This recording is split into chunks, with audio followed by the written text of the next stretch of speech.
Welcome to the PAC Football Report, covering games on September 16th, 2023. I'm Joe Onderko.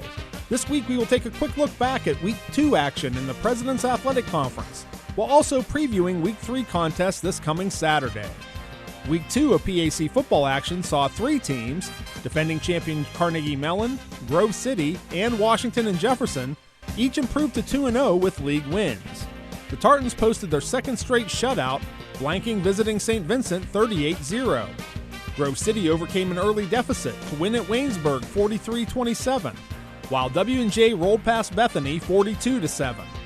In other action, the game of the day was in Meadville, where a goal line interception in the closing seconds clinched a 27-21 road win for Geneva at Allegheny. Finally, Westminster got its first win with a 28-7 home victory over Teal. Case Western Reserve had the weekend off. PAC Player of the Week honors for Week 2 went to junior quarterback Jacob Pugh from W&J on offense, senior defensive back Kevin Arcia from Carnegie Mellon on defense, and Grove City senior kick returner Gabe Dunlap on special teams. Earning PAC Newcomer of the Week laurels was Westminster freshman linebacker Matthew Petruzzi. Week 3 again features 5 conference matchups. Highlighting the early games is a matchup of traditional conference powers, as 1-1 Westminster visits 2-0 Washington and Jefferson at Cameron Stadium in Washington at 1 p.m. W&J dominates the all-time series with the Titans 37-7, but the Presidents had dropped 4 straight meetings against Westminster before posting a 17-14 win in New Wilmington last season. President head coach Mike Sirianni talks about the challenges of facing a constantly evolving Titan defensive unit. We're doing like a 4 or 5 game breakdown on them, and they're doing different things in all 4 or 5 games. They never stay the same. You know, and they're moving, they're twisting, they're stunting, they're playing this coverage, they're playing that coverage, they're disguising things, and that's why they've been one of the top defenses, not just in the PAC, but probably in the country in the last 5 years. Another huge league showdown takes place under the lights in Cleveland, as 2-0 Grove City travels to face 1-0 Case Western Reserve at DeSanto Field at 7 p.m. Case holds a 5-2 series advantage against the Wolverines. However, Grove City prevailed against the Spartans a year ago with a narrow 14-13 home victory.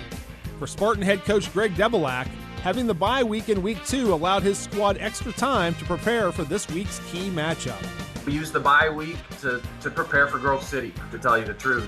Sometimes we use it just to get better or heal, but we're definitely preparing for Grove City and their looks, and we feel it's going to be a great challenge, and they're a very, very solid football team in all 3 aspects of the game. After starting the season with losses to the top 2 teams in the PAC preseason poll, 0-2 Saint Vincent hopes to get back on track at home Saturday as the Bearcats host 1-1 Allegheny at Chuck Knoll Field in Latrobe.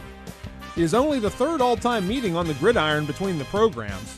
Prior to last year's 52-35 Bearcat victory, the programs last met in 1929, when the Gators recorded a 28-6 win over Saint Vincent.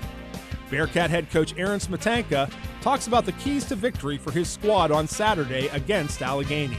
Yes, going back from Allegheny's team, the first 2 weeks they played really well, being very honest. I think they're a completely different team than they were last year. Seeing it just from every phase of the game that they've been playing, whether it be from the teams and special teams, offense or defense, they've done some really good things here, helping change around. And in other Week 3 action, 2-0 Carnegie Mellon remains home at Gesling Stadium in Pittsburgh with a 1 p.m. kickoff against 0-2 Waynesburg.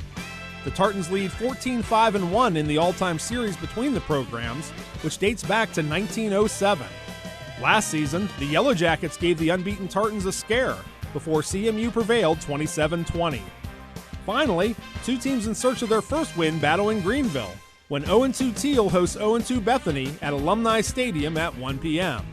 It's the 78th all-time meeting between the programs dating back to 1917, with the Bison narrowly leading the series against the Tomcats 40-36-1. That's all for this edition of the PAC Football Report. Please log on to the conference website at www.pacathletics.org all season long for the latest news, scores, statistics, and other league information.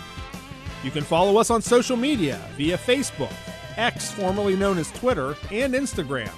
Links are available at the PAC website. I'm Joe Onderko.